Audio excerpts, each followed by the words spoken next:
Jacob Cross n'avait jamais aimé le silence. Dans le silence, on entendait trop de choses. Le crépitement des braises dans le poêle, le grattement des souris sous le plancher, le hurlement lointain des coyotes quelque part, par-delà la crête.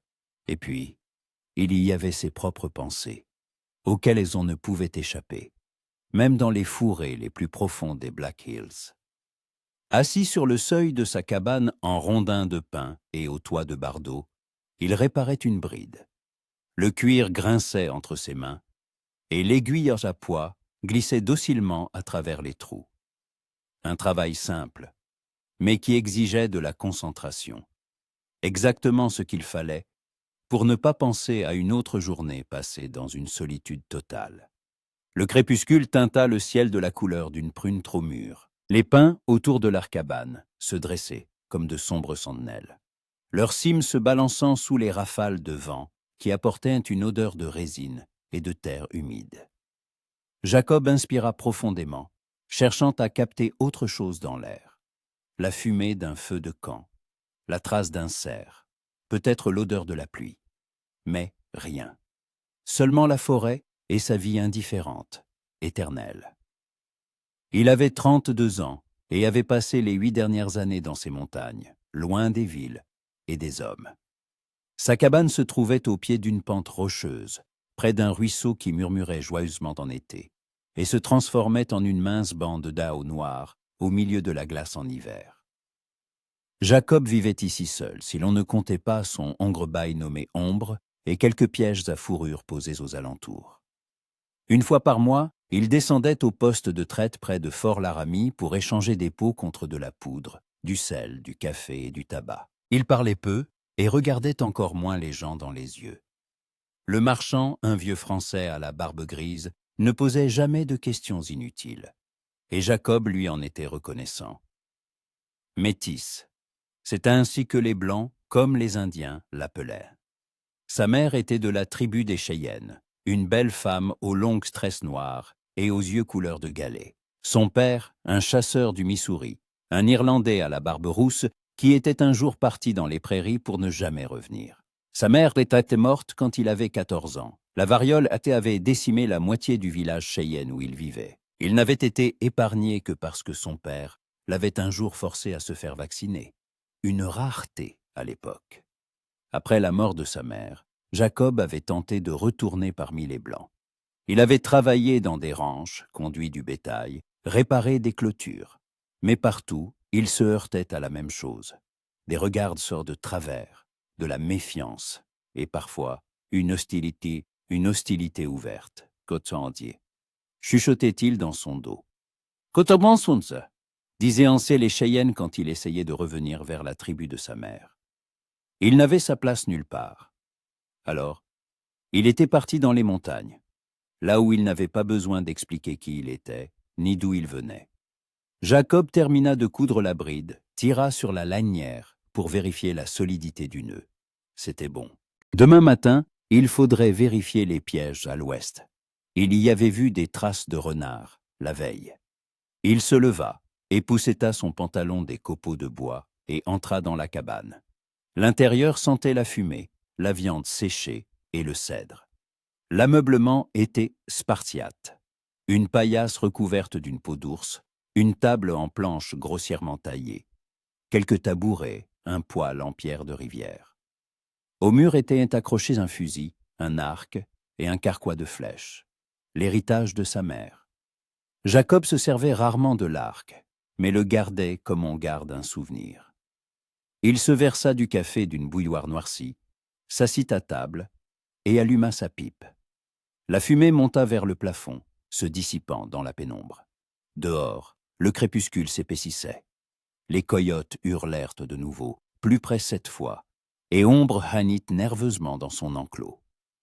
Jacob tendit l'oreille, mais n'entendit rien de plus. Il devait simplement être en train de chasser. Il finit son café, tapa sa pipe contre le bord de la table et s'allongea sur sa paillasse. Le sommeil vint vite, une habitude pour un homme qui dormait d'un sommeil léger, toujours sur le qui-vive. Mais cette nuit-là, quelque chose n'allait pas. Jacob se réveilla brusquement, sans savoir ce qu'il avait tiré de son sommeil. La lumière de la lune filtrait à travers une fente du volet, dessinant des bandes pâles sur le sol. Il resta immobile, scrutant l'obscurité, à l'écoute de la nuit. Un bruissement, à peine audible, mais distinct. Quelqu'un bougeait dehors. Pas un animal. Le mouvement était trop prudent. Jacob glissa silencieusement de sa paillasse, prit son fusil et s'approcha de la porte. Ses doigts se crispèrent sur le bois froid de la crosse. Il entr'ouvrit lentement la porte et jeta un œil dehors. La clairière devant la cabane baignait dans la lumière de la lune. Les ombres des pins s'étendaient sur le sol comme des rivières noires. Et dans ces ombres, quelque chose remua. Jacob leva son fusil, visa. « Montrez-vous » dit-il d'une voix basse mais ferme. Lentement, les mains bien en vue. Silence. Puis, de derrière un arbre, une silhouette apparut, prudemment, presque sans bruit. Jacob se tendit, le doigt sur la détente, et se figea. Devant lui se tenait une femme, une indienne. C'était évident à ses longs cheveux noirs tressés, à ses pommettes hautes, à sa robe en peau de cerf, ornée de perles et de franges. Mais ce qui frappa le plus Jacob, ce fut son regard.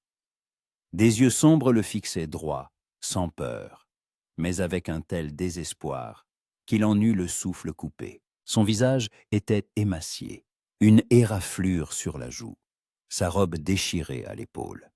Elle respirait lourdement, comme quelqu'un qui avait couru longtemps et sans s'arrêter.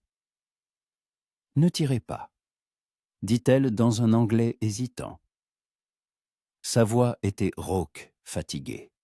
« Je vous en prie, ne tirez pas. » Jacob abaissa lentement son fusil, mais ne le lâcha pas. Il la regardait, essayant de comprendre ce qui se passait. La femme était seule, sans cheval, sans armes. Ses mocassins étaient couverts de boue et de sang. Elle avait manifestement parcouru une longue distance. « Qui es-tu » demanda-t-il, passant à la langue lakota. Sa mère lui avait appris plusieurs langues indiennes, et c'était celle dont il se souvenait le mieux. La surprise traversa ses yeux. Elle se redressa, et sa posture prit quelque chose de fier, de presque royal, malgré sa fatigue. « Je m'appelle Étoile du matin », répondit-elle dans sa langue maternelle. « Fille du chef Faucon de Fer, du peuple Lakota. Je me suis enfuie. » « De qui ?» Elle déglutit, s'enlaça les épaules de ses bras. Elle tremblait dans la fraîcheur de la nuit. « De ceux qui veulent me prendre contre ma volonté. D'une alliance que je n'ai pas choisie. » Sa voix trembla, mais elle releva le menton. « J'ai besoin d'un endroit où passer la nuit. Un jour, peut-être 2. Ensuite, je partirai. Je le promets. » Jacob resta silencieux, l'observant. La raison lui dictait de la chasser. Les problèmes des autres ne le concernaient pas, surtout s'il s'agissait d'affaires péquées tribales. Cela pourrait attirer sur lui la colère des guerriers, et il n'appréciait déjà guère les visites. Mais quelque chose dans son regard, dans ce désespoir mêlé de fierté, l'empêcha de refuser. Il se souvint de lui-même, un paria qui, un jour, n'avait eu nulle part où aller.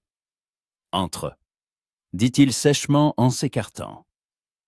Étoile du matin se figea, comme si elle n'en croyait pas ses oreilles. Puis, elle fit un pas lent en avant. Jacob referma la porte derrière elle et alluma une lampe à pétrole. La faible lumière se répandit dans la cabane, éclairant son visage. De près, il la voyait plus distinctement. Belle, non pas de cette beauté criarde prisée dans les saloons des villes, mais d'une autre manière. Sévère, pure, comme un ruisseau de montagne. Ses cheveux étaient couverts de la poussière du chemin, ses lèvres gercées par la soif. Elle devait avoir 25 ans, pas plus. « Assieds-toi » dit-il en désignant un tabouret. « Tu veux de l'eau » Elle hocha la tête. Jacob lui versa une tasse d'eau du seau près du poêle. Étoile du matin la prit à coquille à 2 mains et la but d'un trait sans s'arrêter. L'eau s'arrêta. L'eau coulait sur son menton, mais elle n'y prêtait pas attention. Quand elle eut fini, elle s'essuya la bouche du revers de la main et le regarda. « Merci. Tu as mangé ?» demanda Jacob. Elle secoua la tête. Il sortit silencieusement de la viande de cerf séchée d'un sac, en coupa quelques tranches et les lui tendit. Étoile du matin prit la viande et commença à manger lentement, comme si elle craignait qu'on l'arrête. Jacob s'assit en face, posa le fusil sur la table, mais à portée de main. Il l'étudiait, méfiant, mais curieux. « Tu parles la langue Lakota, dit-elle entre deux bouchées, mais tu n'es pas de notre tribu. »« Ma mère est Cheyenne, répondit-il. Elle m'a appris les langues qu'elle pouvait. »« Et ton père ?»« Un blanc, un chasseur. » Elle hocha la tête, compréhensive. Une lueur de sympathie traversa ses yeux, mais elle ne dit rien. Elle finit sa viande, posa délicatement ses mains sur ses genoux. « Raconte, dit Jacob, de qui t'es-tu enfui ?»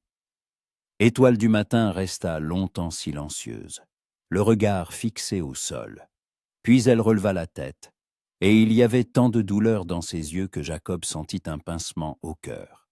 « Mon père, Faucon de Fer, a conclu une alliance avec le chef de la tribu Santi Dakota, Loup Noir. Cela doit renforcer nos peuples face aux soldats et blancs qui nous chassent de nos terres. L'alliance est scellée par une promesse de mariage. Elle serra les poings. Mon mariage. Mon père m'a donné à Loup Noir sans mon consentement. Il est venu il y a 2 lunes, apportant de riches présents, des chevaux, des fusils, des couvertures. Et il a dit qu'il viendrait me chercher dans 10 jours. Tu as refusé, demanda Jacob. J'ai dit à mon père que je ne voulais pas de ce mariage. Loup Noir est un homme cruel. Sa première femme est morte dans d'étranges circonstances. On dit qu'il la battait. Étoile du matin s'enlaça les bras, et Jacob remarqua que ses doigts tremblaient. Mais mon père n'a rien voulu entendre. Il a dit que le devoir envers la tribu était plus important que mes désirs, que je devais accepter mon destin. Alors, j'ai décidé de fuir. Et tu t'es enfui seul, sans cheval, sans provision. Elle eut un sourire amer. J'avais un cheval. Mais hier, il a trébuché dans le noir et s'est cassé une patte. J'ai dû l'abandonner. Depuis, je marche. J'ai caché mes traces comme j'ai pu. Mais je sais qu'il me cherche. Loup Noir n'est pas du genre à laisser partir ce qu'il considère comme sien. Jacob se renversa sur son tabouret, croisant les bras sur sa poitrine. C'était pire qu'il ne le pensait. Si des guerriers de 2 tribus la traquaient, il finirait par trouver sa piste. Et en la trouvant, il pourrait atteindre sa cabane. Il n'avait pas peur de se battre, mais il n'était pas stupide. Un homme seul ne tiendrait pas longtemps contre une bande d'Indiens armés. « Pourquoi es-tu venu ici ?» demanda-t-il. « Je cherchais un endroit où on ne me trouverait pas, au moins pour un temps. J'ai vu la lumière de ta cabane de loin, et j'ai décidé de tenter ma chance. » Elle le regarda attentivement. « Tu vis seul, loin des gens. Tu as donc tes propres raisons de te cacher. » Jacob ne répondit pas. Elle avait raison, mais il n'avait pas envie de remuer cela. « Tu peux rester pour la nuit, dit-il enfin. Demain matin, nous déciderons de la suite. Mais s'ils viennent ici, je ne me battrai pas pour une querelle qui n'est pas la mienne. » Étoile du matin hocha lentement la tête. « Je ne te demande pas de te battre, seulement de m'abriter, pour un court moment. » Jacob se leva, s'approcha de la paillasse, en retira la peau d'ours et la lui jeta. « Couche-toi là, je resterai près du poêle. » Elle prit la peau, la serra contre elle. « Merci, » répéta-t-elle doucement. Jacob hocha la tête et se détourna, s'installant par terre près du poêle. Il se couvrit d'une couverture, ferma les yeux, mais le sommeil ne venait pas. Il l'entendait s'installer sur la paillasse, le bruissement de la peau, le calme de sa respiration. Et il sentit que la vie qu'il s'était si soigneusement construite dans cette solitude venait de se fissurer. Étoile du matin n'avait pas seulement apporté son malheur, elle avait apporté autre chose. De l'inquiétude, de l'agitation, et un sentiment étrange, incompréhensible, que Jacob n'avait pas ressenti depuis de nombreuses années. Il ne savait pas comment nommer cela, mais il savait une chose. Après cette nuit, tout allait changer. Étoile du matin se réveilla à l'odeur du café et de la fumée. Pendant les premières secondes, elle ne comprit pas où elle était. Un plafond de rondins brut noirci par le temps, une fenêtre étroite par laquelle filtrait la lumière du matin. Puis, la mémoire lui revint. La fuite, la nuit dans la forêt, la cabane, cet homme étrange qui l'avait laissé entrer. Elle se souleva sur un coude, repoussant la peau d'ours, et regarda autour d'elle. Jacob se tenait près du poêle, le dos tourné, remuant quelque chose dans une bouilloire. Des épaules larges, un dos droit, de longs cheveux sombres attachés à la nuque par un lacet de cuir. Il portait une simple chemise de toile grossière, rentrée dans un pantalon de cuir usé, et de hautes bottes qui avaient beaucoup servi. À sa ceinture pendait un couteau dans son fourreau, dont la poignée était enroulée d'une lanière de cuir tanné. Étoile du matin l'observa en silence. L'étudiant, il se déplaçait avec économie, sans geste superflu, comme le font les gens habitués à la solitude, au silence. Il y avait dans ses mouvements quelque chose d'un prédateur, la vigilance, la promptitude à réagir à tout moment, mais sans agressivité, plutôt une lassitude.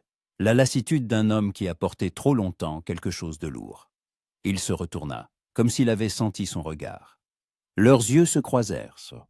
Il avait des yeux inhabituels, gris-vert, froid comme un ruisseau en hiver, mais avec des éclats de chaleur au fond. Son visage était anguleux, des pommettes hautes, un nez droit, une mâchoire carrée couverte d'une barbe de 3 jours.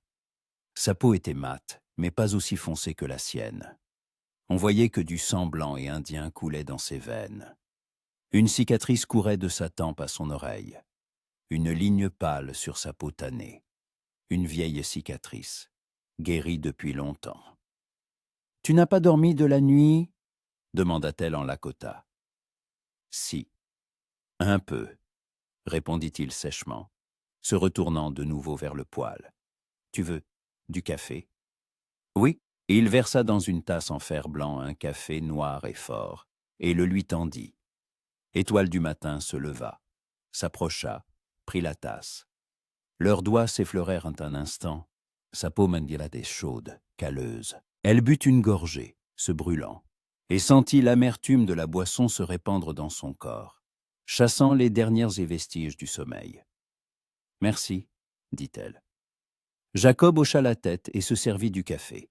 Ils restèrent silencieux, buvant à petites gorgées, et il n'y avait aucune gêne dans ce silence. Juste 2 personnes, chacune avec ses pensées, sous le même toit. « Tu dois partir aujourd'hui, » dit-il enfin. « Plus tu restes, plus le danger est grand. »« Je sais, » répondit doucement Étoile du matin, « mais je ne sais pas où aller. Si je retourne auprès de mon peuple, mon père me livrera à loup noir. Si je vais plus à l'ouest, j'entrerai sur les terres de tribus hostiles. Si je vais à l'est, vers les soldats blancs. Je suis piégé. » Jacob resta silencieux, regardant sa tasse. Puis il la posa sur la table, croisa les bras sur sa poitrine. « Il y a un endroit, » dit-il lentement, comme s'il pesait chaque mot.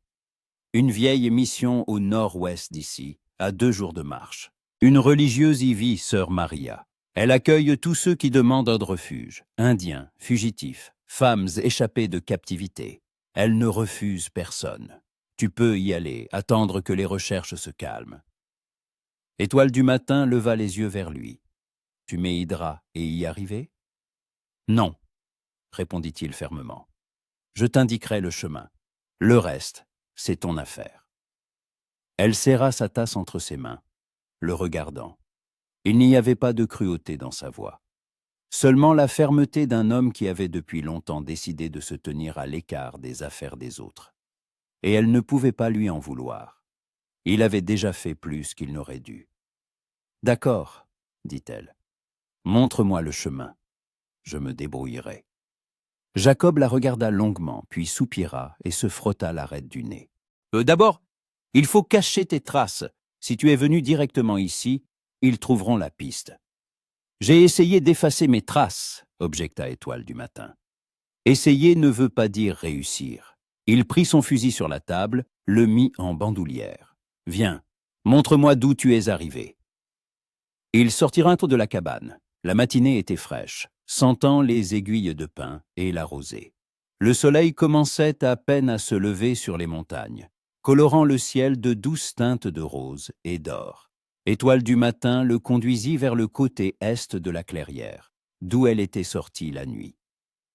Jacob s'accroupit à la lisière de la forêt, examinant attentivement le sol. Son regard glissait sur l'herbe foulée, une branche cassée, l'empreinte d'un mocassin dans la terre meuble. « Tu as laissé trop de traces, » dit-il sans lever la tête. « N'importe quel chasseur trouvera cette piste. » J'étais pressé. J'avais peur qu'ils me rattrapent. Et maintenant, ils te rattraperont à coup sûr si nous ne corrigeons pas ça. Il se releva, se tourna vers elle. Combien était-il? Je ne sais pas exactement. Plus de 5, moins de 10. Peut-être qu'ils se sont séparés en groupes. Jacob hocha la tête, réfléchissant. S'ils sont de bons pisteurs, ils seront ici ce soir. Peut-être avant. Il faut brouiller la piste. Comment? Il longea la clairière, inspectant attentivement le sol, s'arrêtant tantôt près d'un arbre, tantôt près d'un autre. Étoile du matin le suivait en silence, observant. Il se déplaçait avec assurance, comme s'il lisait un livre invisible écrit dans la langue de la forêt. Finalement, il s'arrêta près d'un petit ruisseau qui coulait sur des pierres, à quelques dizaines de pas de la cabane. « Par ici, » dit-il. « Marche dans l'eau, remonte le courant, sur 300 mètres environ. Ensuite, sors sur les rochers, marche dessus sans laisser de traces. Moi, je partirai dans l'autre sens, je laisserai une fausse piste, comme si tu étais allé vers le sud. » Étoile du matin hocha la tête. « Et s'il trouve ta cabane ?» Je dirais que je n'ai vu personne. Ce n'est pas la première fois que j'ai affaire à des visiteurs importuns. Il la regarda sérieusement. Mais s'il te voit près d'ici, tout deviendra plus compliqué. C'est pourquoi tu dois disparaître. Tu te cacheras dans une grotte que je vais te montrer. Tu y attendras un jour, peut-être 2. Quand ils seront partis, je te ferai signe. Comment? Tu verras. Jacob retourna à la cabane, entra et en ressortit avec un petit sac en cuir. Il le lui tendit. Il y a de la viande séchée, un peu de pain, une gourde d'eau. Assez pour 3 jours, si tu fais attention. Étoile du matin prit le sac, le serra contre sa poitrine.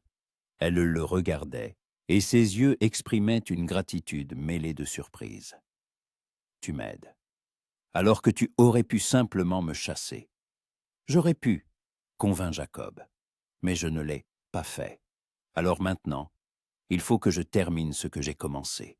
Il longea le ruisseau et elle le suivit. Ils marchaient en silence, enjambant racines et pierres. Jacob se déplaçait avec aisance, presque sans bruit, malgré ses hautes bottes. Étoile du matin remarqua qu'il s'arrêtait de temps en temps, tendait l'oreille, regardait le ciel, la cime des arbres, comme s'il parlait à la forêt dans une langue qu'elle ne comprenait pas tout à fait. Finalement, il s'arrêta au pied d'une pente abrupte, couverte de mousse et de fougères.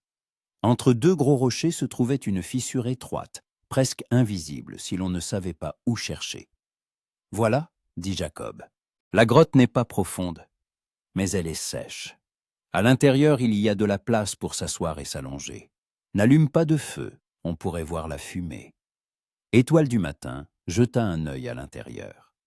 La grotte était en effet petite, plus une niche dans la roche qu'une véritable caverne. Mais elle offrait un abri. « J'attendrai ici, dit-elle. Quand ce sera sûr, je viendrai, ou je t'enverrai un signe. » Il marqua une pause, puis ajouta « Si dans 3 jours personne n'est venu par, ça voudra dire que quelque chose s'est mal passé. » Elle hocha la tête. Jacob se retournait déjà pour partir, mais elle l'appela. « Attends. » Il se retourna. Étoile du matin le regardait, et il y avait dans ses yeux quelque chose qu'il ne parvenait pas à déchiffrer. « Comment t'appelles-tu » demanda-t-elle.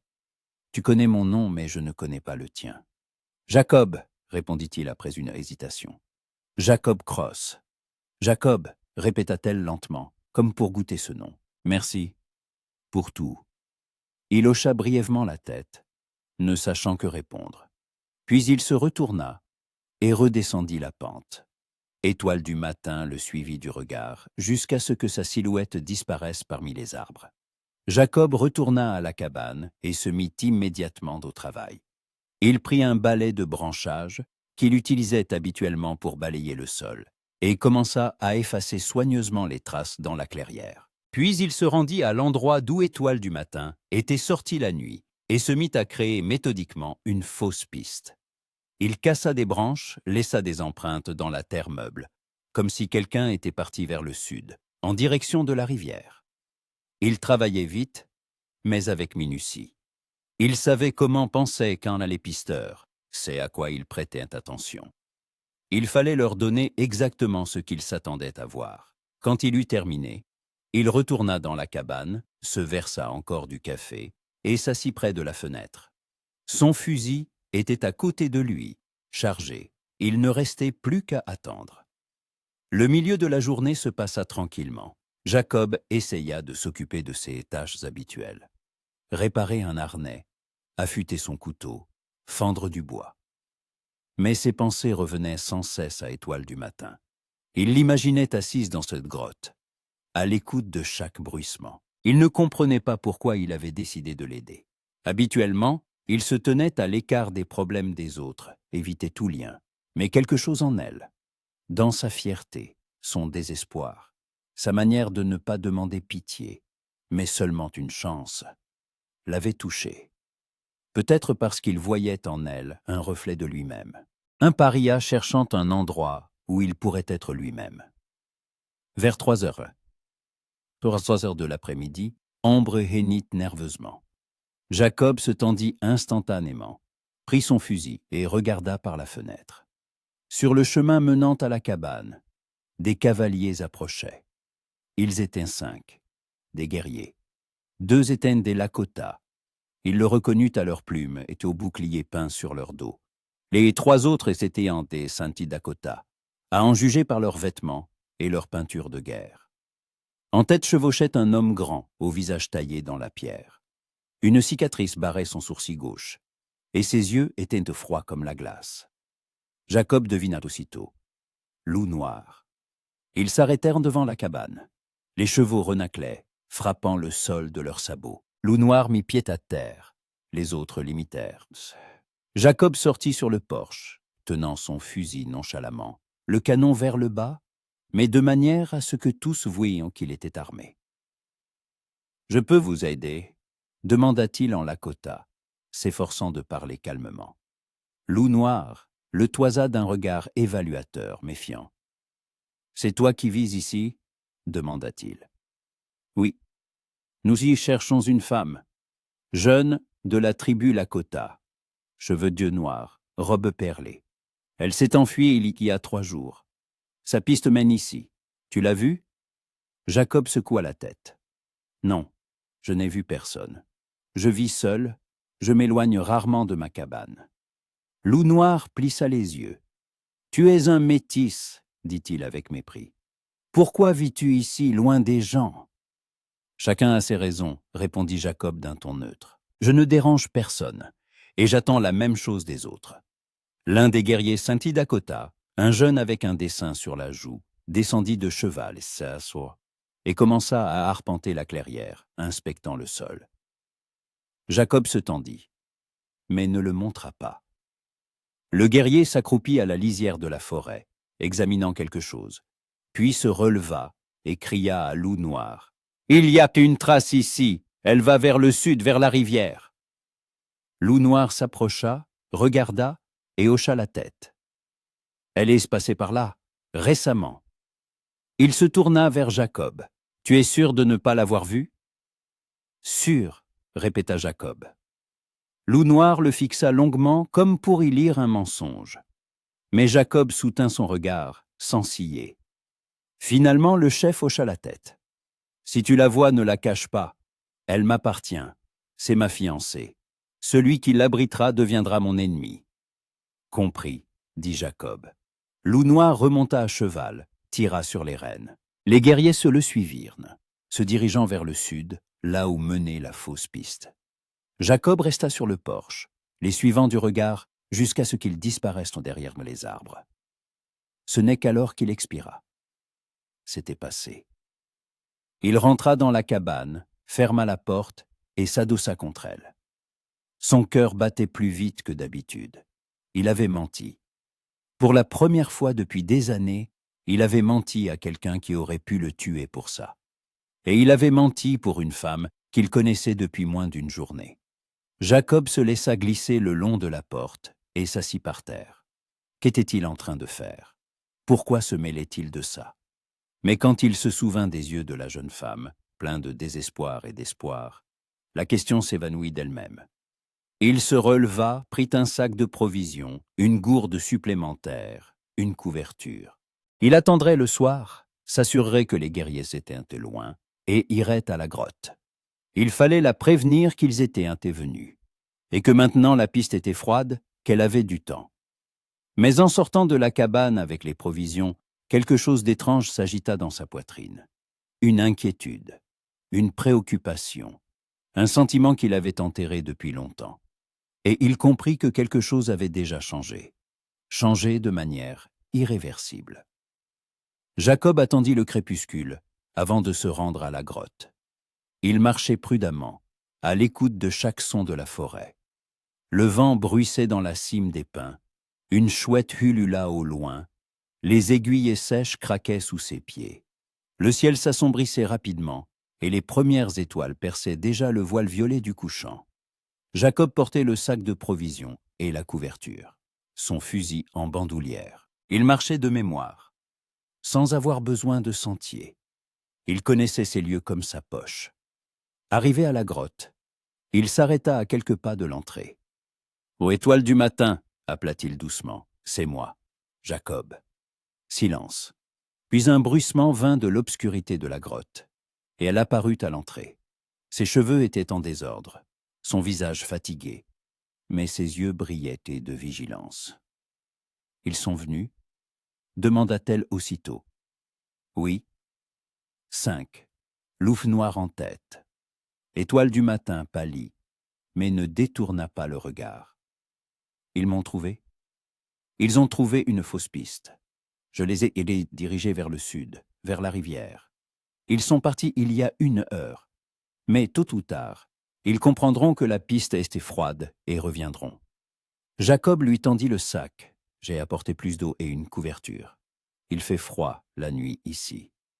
Elle prit le sac, ses doigts effleurant sa main un instant. Le contact fut léger, presque imperceptible. Mais Jacob sentit une chaleur qui le brûla plus fort que le feu. « Merci, » dit-elle doucement.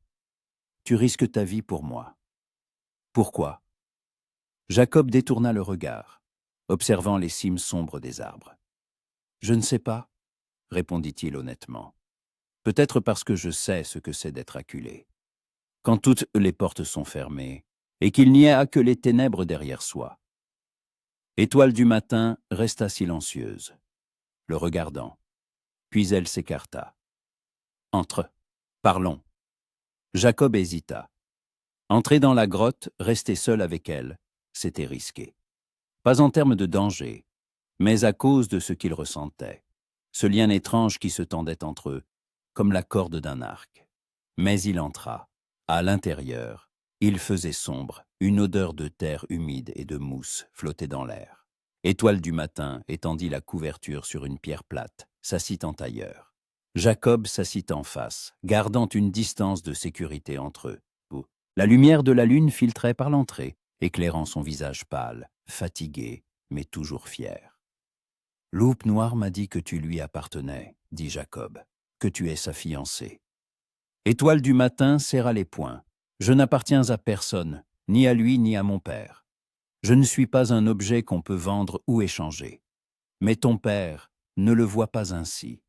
Mon père ne voit que le bien de la tribu. Il pense qu'une alliance avec les Sindhi Dakota nous sauvera des soldats pieds blancs. Mais il se trompe. Loup Noir n'est pas un allié. Il veut le pouvoir. Il utilise notre tribu pour devenir plus fort. Et quand il aura ce qu'il veut, il nous jettera comme de vieux vêtements. » Jacob écoutait en silence. La voix de la jeune femme tremblait, non de peur, mais de colère, de douleur. J'ai essayé de l'expliquer à mon père, continua-t-elle, mais il n'a pas voulu écouter. Il a dit que j'étais trop jeune pour comprendre ces choses, que mon devoir était d'obéir. Elle leva la tête, regarda Jacob. Mais je ne peux pas. Je ne peux pas donner ma vie à un homme que je n'ai pas choisi. Qui me fera du mal? Tu l'as vu traiter les gens? Demanda Jacob.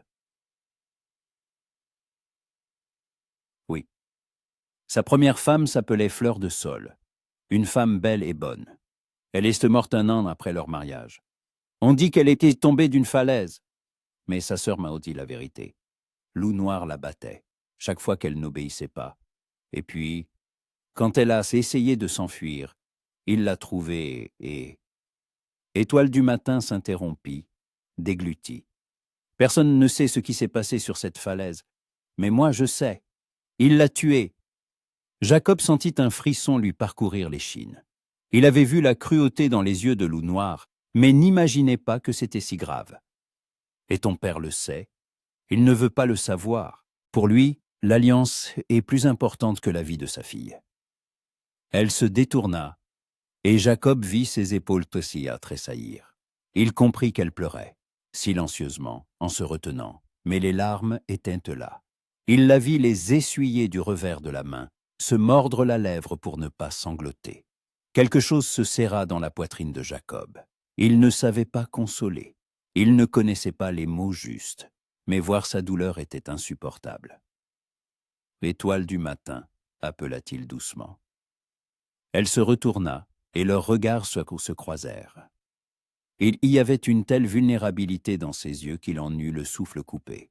« Je ne les laisserai pas t'emmener, » dit-il. Les mots lui échappèrent avant qu'il ait pu y réfléchir. « Je te le promets. » Elle le regarda, et quelque chose de nouveau apparut lentement dans ses yeux. L'espoir, la confiance, la gratitude.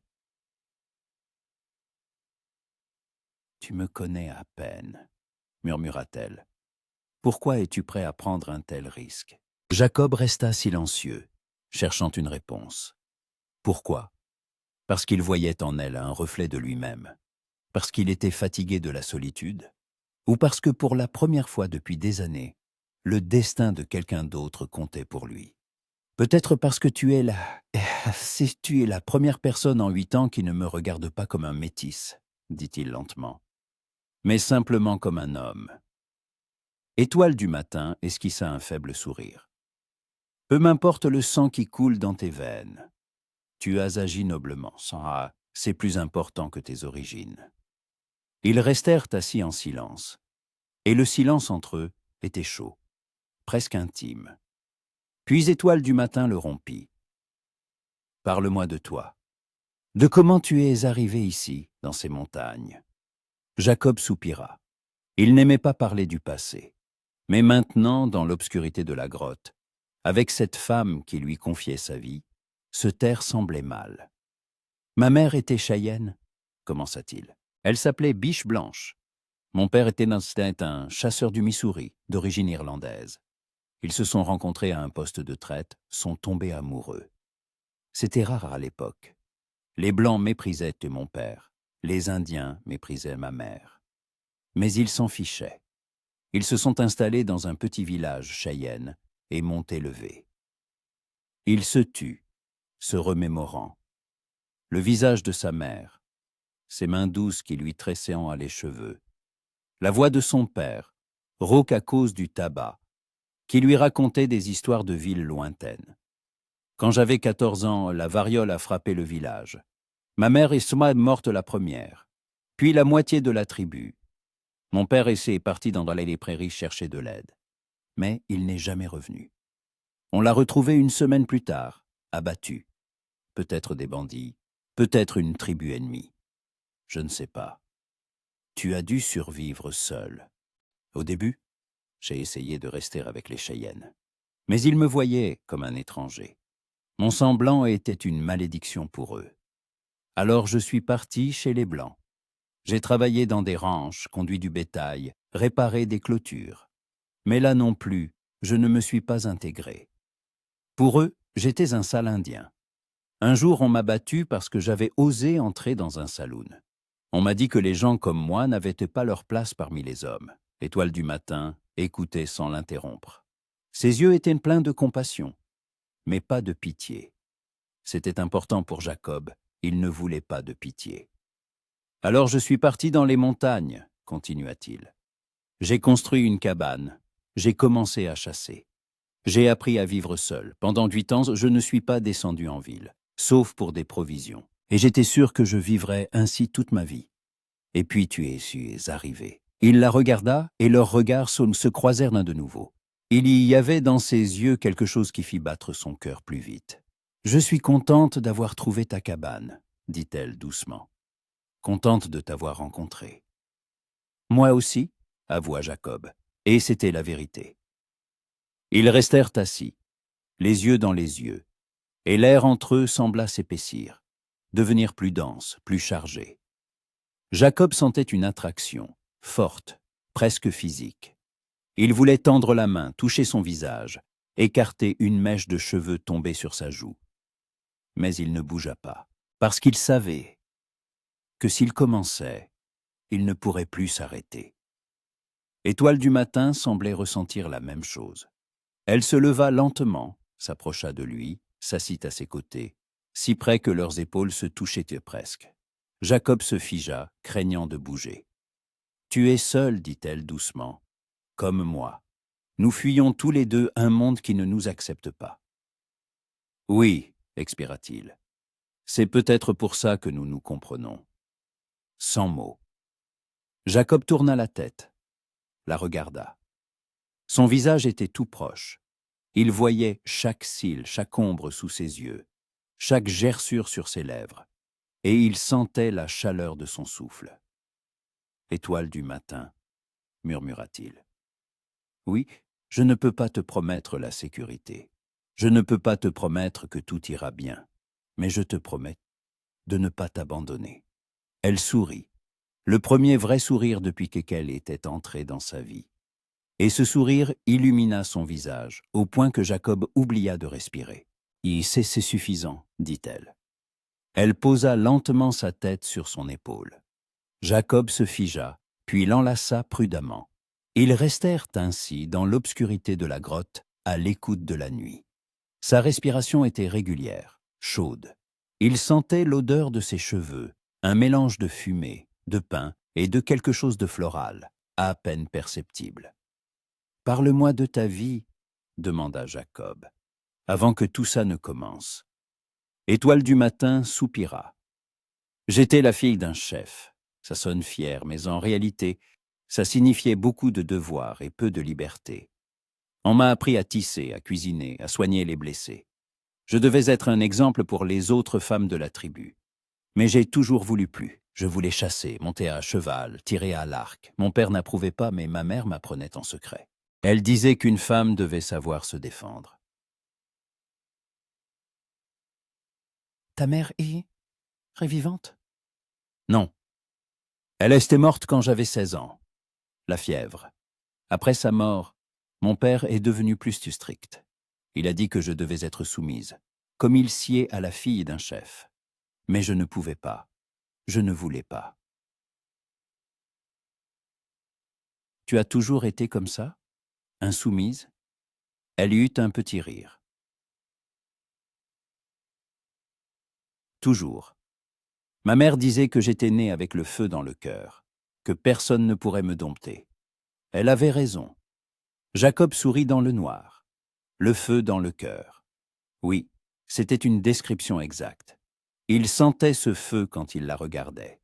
« Et toi, tu avais quelqu'un ?» demanda-t-il prudemment. « Un homme que tu aimais ?»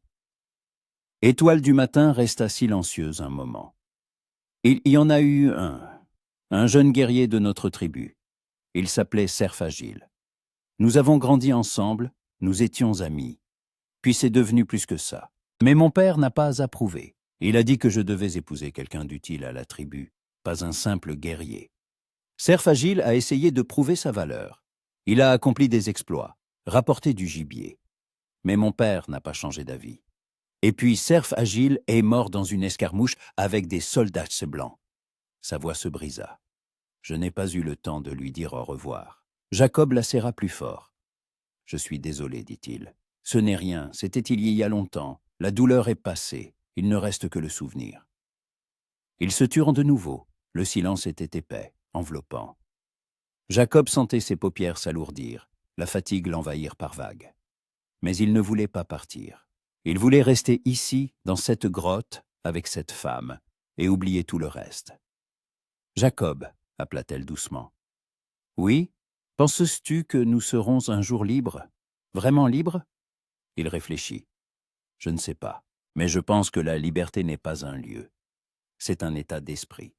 Quand tu trouves la personne à côté de qui tu peux être toi-même, sans peur, sans honte. » Elle releva la tête, le regarda. « As-tu trouvé cette personne ?» Jacob la regarda dans les yeux et hocha lentement la tête. « Oui, je l'ai trouvée. » Ses lèvres s'entr'ouvrirent, sa respiration s'accéléra. Ils étaient ainsi proches que Jacob sentait la chaleur de sa peau. Encore un peu, et leurs lèvres se seraient touchées. Mais il se retint, parce qu'il savait que si cela arrivait, tout changerait définitivement. Et il ne serait pas prêt à la laisser partir. Au lieu de cela, il toucha doucement sa joue de sa paume. Sa peau était chaude, douce. « Tu as besoin de te reposer, » dit-il d'une voix rauque. « Demain sera une longue journée. » Étoile du matin hocha la tête, bien qu'on pût lire de la déception dans ses yeux. Elle s'écarta, s'allongea sur la couverture, se couvrant avec un pan. Jacob s'assit à l'entrée de la grotte, son fusil sur les genoux. Il veillerait sur son sommeil. Au moins pour cette nuit. La nuit s'étira lentement. Jacob resta assis, écoutant la forêt, la respiration d'étoiles du matin, les battements de son propre cœur. Et pour la première fois depuis de nombreuses années, il se sentit vivant, vraiment vivant. Jacob se réveilla au chant des oiseaux. Les premiers rayons du soleil filtraient à travers la fissure, colorant les parois de la grotte d'une douce teinte dorée. Il étira son cou, détendant ses muscles endoloris. Il avait dormi dans une position inconfortable, le dos appuyé contre la pierre froide. Son fusil reposait toujours sur ses genoux, ses doigts serrant instinctivement la crosse. Il tourna la tête. Étoile du matin dormait, recroquevillée sous la couverture. Ses cheveux s'étalaient sur ses épaules en une vague noire. Son visage était calme, presque enfantin.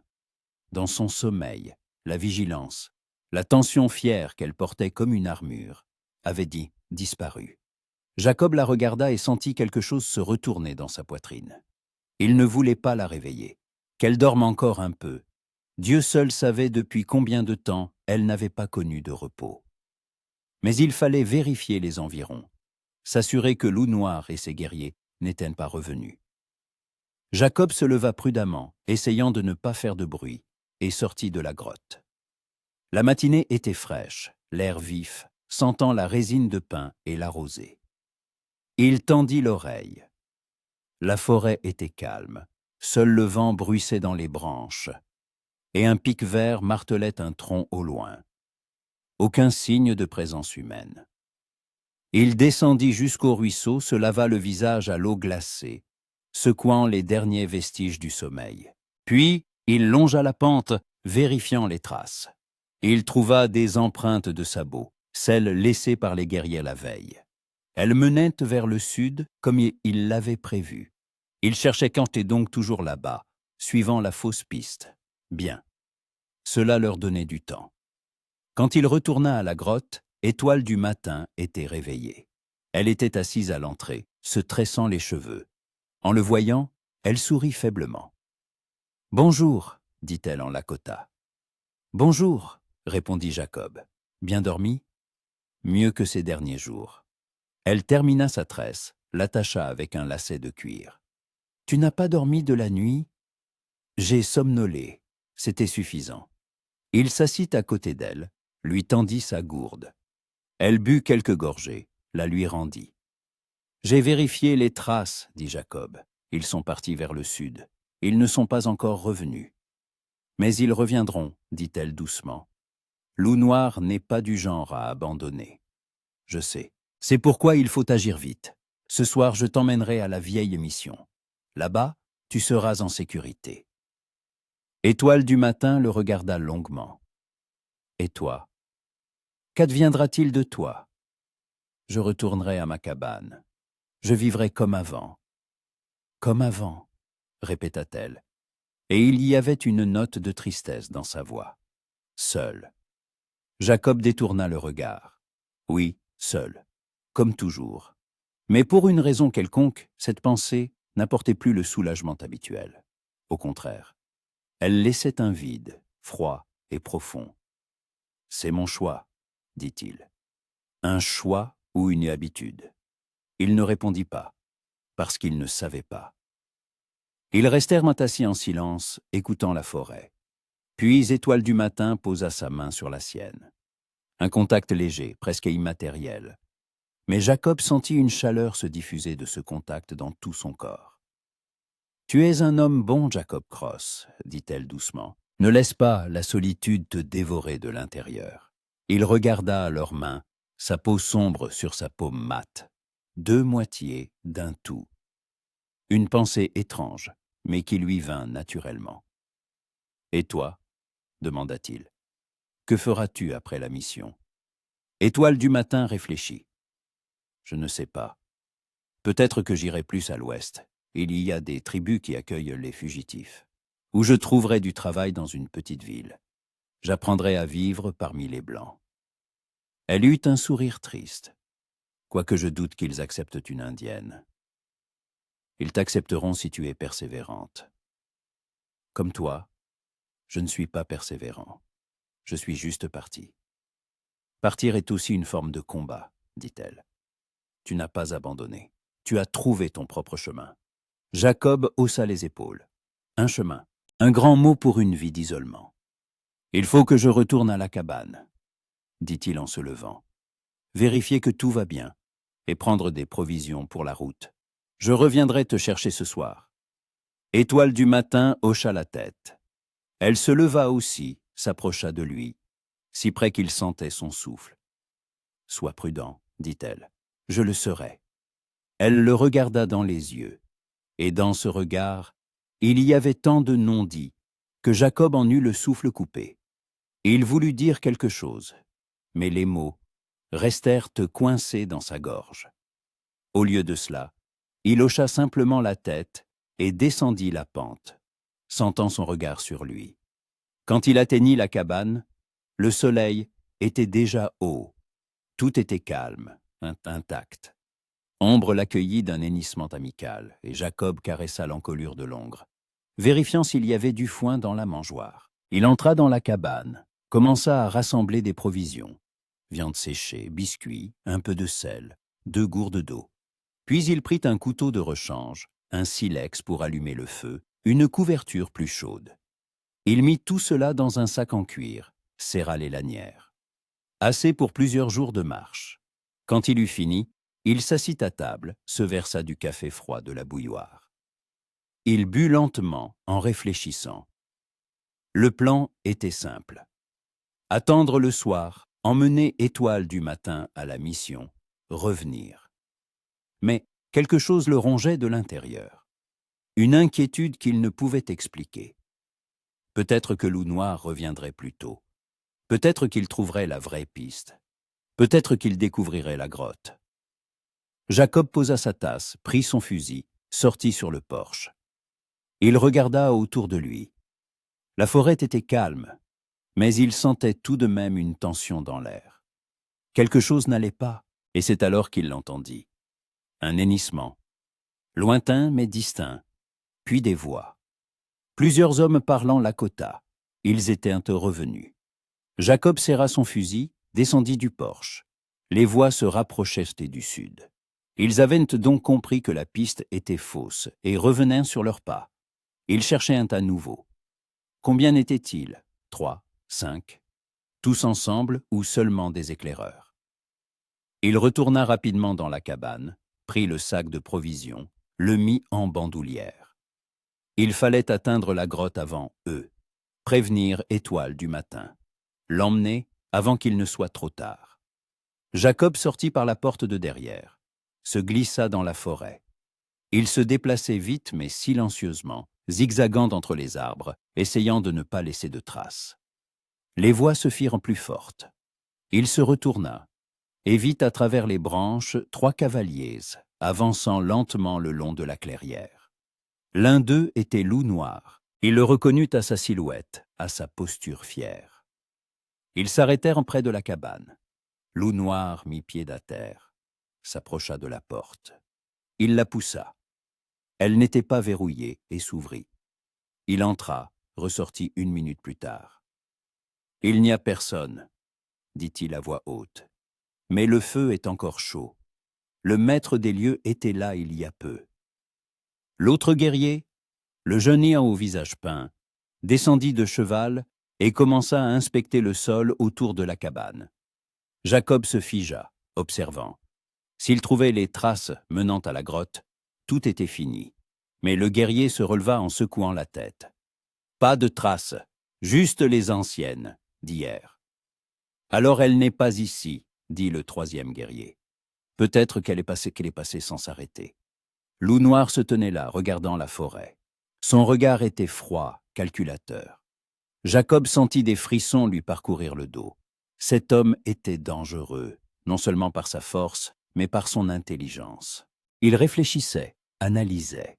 « Non, » dit lentement Loup Noir. « Elle est quelque part près d'ici, je le sens. Fouillez les environs, minutieusement, chaque ravin, chaque fissure. Elle n'a pas pu aller loin. » Les guerriers hochèrent la tête et se séparèrent. L'un partit vers l'ouest, l'autre vers l'est. Loup Noir resta près de la cabane, continuant d'étudier les lieux. Jacob n'hésita pas. Il se retourna et courut vers la grotte, sans plus se soucier du bruit. Il n'y avait plus de temps. Les branches lui fouettaient le visage. Le sol se dérobait sous ses pieds, dans les montées abruptes. Mais il ne ralentit pas. Quand il atteignit la grotte, il était essoufflé, mais concentré. Étoile du matin était assise, à l'entrée, et en le voyant, elle bondit sur ses pieds. Que se passe-t-il? Ils sont revenus, ils fouillent les environs. Il faut partir, maintenant. Son visage pâlit, mais elle ne perdit pas son sang-froid. Elle attrapa la couverture, le sac de provisions. Où? Et vers le nord. Par le col de la montagne. C'est un long chemin, mais ils n'iront pas là-bas, c'est trop dangereux pour les chevaux. Jacob la prit par la main, l'entraînant avec lui. Ils coururent le long de la pente, grimpant sur les rochers, s'agrippant aux racines. La grotte resta derrière eux, cachée dans les fourrés. Jacob pria pour que les guerriers ne la trouvent pas trop vite. Ils coururent pendant 10 minutes, peut-être plus. Puis Jacob s'arrêta, tendit l'oreille. Silence. Personne pour l'instant. « Repose-toi, » dit-il. Étoile du matin s'appuya contre un arbre, respirant lourdement. Ses joues étaient rouges, ses cheveux en désordre. Mais ses yeux brûlaient de détermination. Le col est encore loin. 1 heure, peut-être 1h30. Si nous y arrivons avant la nuit, nous pourrons redescendre de l'autre côté. Là commencent les terres des Chochonnais. Loup Noir ne risquera pas d'y aller. Et s'ils nous rattrapent avant? Jacob la regarda droit dans les yeux. Ils ne nous rattraperont pas. Il parlait avec assurance, mais un frisson glacial lui parcourut l'échine. S'ils étaient rattrapés dans les montagnes, ils n'auraient aucune chance. 3 guerriers armés contre un fusil et un couteau. Il fallait compter sur la vitesse et la chance. Ils reprirent dans leur chemin, montant de plus en plus haut. La pente devint plus raide, le sol plus rocailleux. Les pins firent place à des buissons bas, puis ceux-ci disparurent aussi. Il ne restait que des rochers nus, couverts de mousse et de lichen. Jacob marchait en tête, choisissant le chemin, aidant Étoile du matin à franchir les rochers. Sa main dans la sienne était petite, mais forte. Elle ne se plaignait pas, ne demandait pas à s'arrêter, bien qu'il vît qu'elle avait du mal. Ses mocassins n'étaient pas faits pour une telle ascension, et il remarqua du sang sur ses pieds. «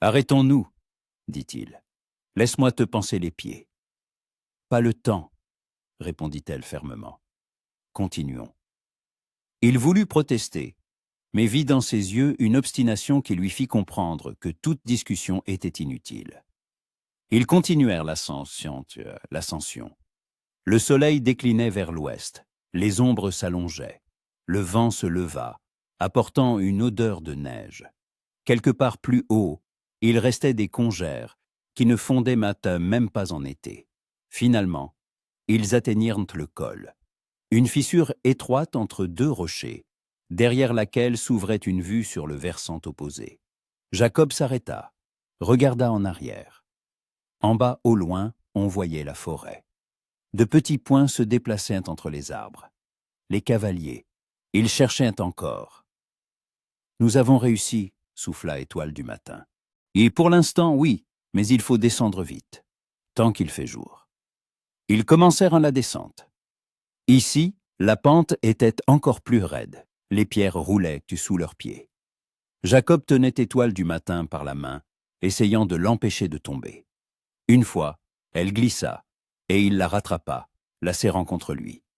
Un instant, leurs visages furent tout proches, et il sentit la chaleur de son souffle, vit le reflet du couchant dans ses yeux.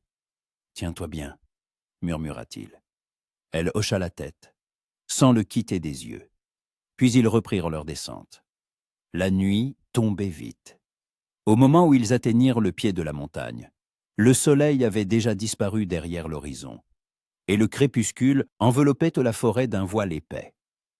Jacob s'arrêta près d'un ruisseau et aida Étoile du matin à s'asseoir sur une pierre. « Nous passerons la nuit ici, dit-il. On ne peut pas faire de feu, mais nous avons des couvertures. »« Ça ira !» Étoile du matin hocha la tête, fatigué. Jacob lui retira ses mocassins, examina ses pieds. Ils étaient écorchés, mais il n'y avait pas de blessure grave. Il sortit un morceau de tissu propre de son sac, le trempa dans le ruisseau et nettoya doucement les plaies. Elle ne tressaillit pas, se contentant de serrer les lèvres. « Ça fait mal ?» demanda-t-il. « C'est supportable. » Il lui pansa les pieds, nouant fermement le tissu. Puis il sortit de la viande séchée, la lui tendit. « Mange, il faut reprendre des forces. » Ils mangèrent en silence, assis près du ruisseau. La nuit les entourait, pleine de bruit. Le bruissement des feuilles, le clapotis de l'eau, le hurlement lointain d'un coyote. Jacob se sentait fatigué, mais ne pouvait pas se détendre. Il fallait rester vigilant. Jacob appela doucement Étoile du matin. « Oui, merci, pour tout ce que tu fais. » Il la regarda. Dans l'obscurité, son visage était presque indiscernable, juste une silhouette. « Ne me remercie pas. Nous ne sommes pas encore arrivés à la mission. N'empêche, tu aurais pu m'abandonner. Mais tu ne l'as pas fait. » Jacob resta silencieux. Puis il dit, « Je n'aurais pas pu, même si je l'avais voulu. » Elle se rapprocha, posa sa tête sur son épaule.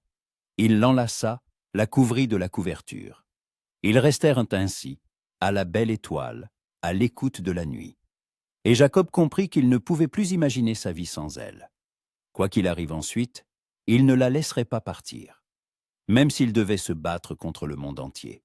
L'aube les surprit en chemin. Ils marchaient depuis 2 heures, se frayant un passage à travers.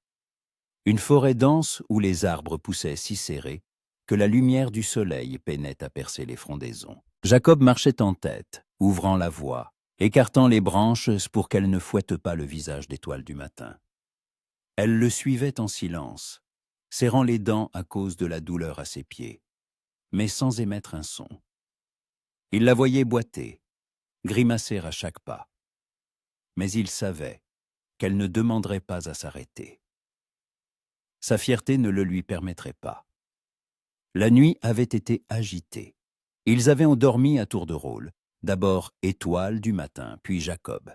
Il avait dormi d'un sommeil léger, se réveillant à chaque bruissement, chaque craquement de branches.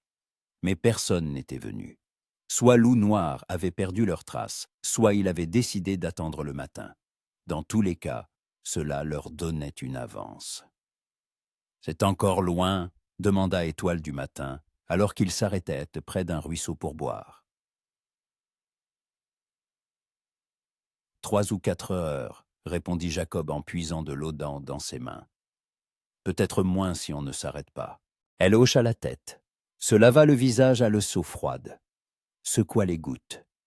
Des mèches s'étaient échappées de sa tresse et collaient à ses tempes.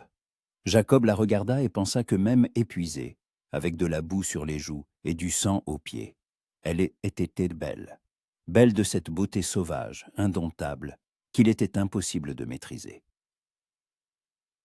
« Tu tiendras le coup » demanda-t-il. « Je tiendrai » répondit-elle fermement. « Ne t'arrête pas pour moi. » Mais il s'arrêta. Il s'accroupit devant elle, sortit de son sac le dernier morceau de tissu propre, le trempa dans l'eau. « Laisse-moi voir tes pieds. » Elle voulut protester, mais il leva vers elle un regard sérieux, qui n'admettait aucune objection. Étoile du matin soupira et tendit sa jambe. Jacob déroula doucement le vieux bandage. Le tissu avait collé aux plaies, et quand il le retira, elle tressaillit malgré tout. Ses pieds étaient couverts d'écorchures, la peau à vif. Mais il n'y avait pas d'inflammation, et c'était une bonne chose. Il nettoya les plaies à l'eau fraîche, les pansa de nouveau, serrant plus fort les nœuds. Ses doigts s'effleuraient chanter sa peau avec précaution, presque avec tendresse. Étoile du matin regardait sa tête penchée, ses larges épaules, ses mains qui pouvaient être rudes, mais qui étaient maintenant étonnamment douces. « Tu fais ça bien » dit-elle doucement. « J'ai eu l'habitude. Dans les montagnes, il faut savoir soigner les blessures. Personne d'autre ne peut t'aider. Tu as toujours été comme ça, attentionné. » Jacob eut un petit rire sans lever la tête. « Non. Avant, je ne pensais qu'à moi. Mais la solitude apprend à apprécier la vie. N'importe quelle vie. » Il termina le pansement, se releva. « Prête ?» « Oui. » Ils reprirent leur chemin. La forêt commença à changer. Les pins firent place aux chênes et aux érables. Les feuilles mortes bruissaient sous leurs pieds. L'air devint plus humide, sentant la terre mouillée et les champignons. Jacob connaissait cette région. Ils approchaient de la vallée où se trouvait la mission. Vers midi, la forêt s'éclaircit et une clairière s'ouvrit devant eux. Au-delà, au pied d'une colline, on voyait un bâtiment bas, en rondins noircis par le temps, avec un toit de guingois et un petit clocher. À côté se trouvait une chapelle, encore plus petite, avec une simple croix de bois au-dessus de l'entrée. Autour de la mission, il y avait un potager, et derrière la maison, on apercevait un petit enclos avec des poules. « Voilà, » dit Jacob, « la mission de sœur Maria. » Étoile du matin s'arrêta, regardant le bâtiment. Une lueur d'espoir mêlée d'appréhension traversa ses yeux. « Elle m'acceptera, c'est sûr. Elle t'acceptera. Sœur Maria ne refuse personne. Elle a vu trop de souffrances pour en ajouter par son refus. » Ils descendirent de la colline, traversèrent la clairière. Alors qu'ils approchaient de la mission, la porte s'ouvrit et une silhouette apparut sur le seuil. Une femme d'une 50aine d'années, vêtue d'une simple robe grise et d'une coiffe blanche. Son visage était ridé, mais ses yeux étaient vifs, perçants. Elle les regarda sans surprise, comme si elle les attendait. « Jacob Cross » dit-elle, et sa voix était grave, calme. « Il y a longtemps que je ne t'avais pas vu par ici ?»« Bonjour, sœur Maria, » hocha la tête Jacob. « J'ai besoin de votre aide. » Le regard de la religieuse glissa sur Étoile du matin, s'attarda sur ses pieds meurtris, son visage épuisé. Puis il revint à Jacob. « Je vois. Entrez. Ne restez pas sur le seuil. » À l'intérieur de la mission, il faisait frais et silencieux. Un décor simple. Une table, quelques chaises, une icône au mur, une étagère de livres. Ça sentait la cire et les herbes séchées. Sœur Maria désigna les chaises. « Asseyez-vous. Je vais vous apporter de l'eau et à manger. » Elle partit dans une pièce du fond, laissant Jacob et Étoile du matin seuls. Ils s'assirent à table. Et Étoile du matin se permit enfin de se détendre pour la première fois en 2 jours. Ses épaules s'affaissèrent, sa respiration se fit plus régulière. Jacob voyait la tension la quitter lentement. Sœur Maria revint avec une carafe, du pain et de la confiture. Elle posa tout sur la table et s'assit en face d'eux. « Mangez, dit-elle. Vous me raconterez après. » Ils mangèrent en silence. Le pain était frais, chaud, la confiture sucrée, avec un goût de baie sauvage. Jacob ne se souvenait pas de la dernière fois où il avait mangé quelque chose d'aussi simple et délicieux. Étoile du matin mangeait aussi avec appétit, buvant de l'eau fraîche. Quand ils eurent fini, sœur Maria joignit les mains sur la table et les regarda attentivement. « Maintenant, racontez-moi. Qui est-elle et pourquoi l'as-tu amenée ici ?» Jacob jeta un coup d'œil à Étoile du matin. Elle hocha la tête, lui permettant de parler. Il se tourna vers la religieuse. « Elle s'appelle Étoile du matin. Elle est de la tribu Lakota, fille du chef Faucon de Fer. Elle a fui un mariage forcé avec un chef Santi Dakota nommé Loup Noir. C'est un homme cruel. Sa première femme est morte dans d'étranges circonstances.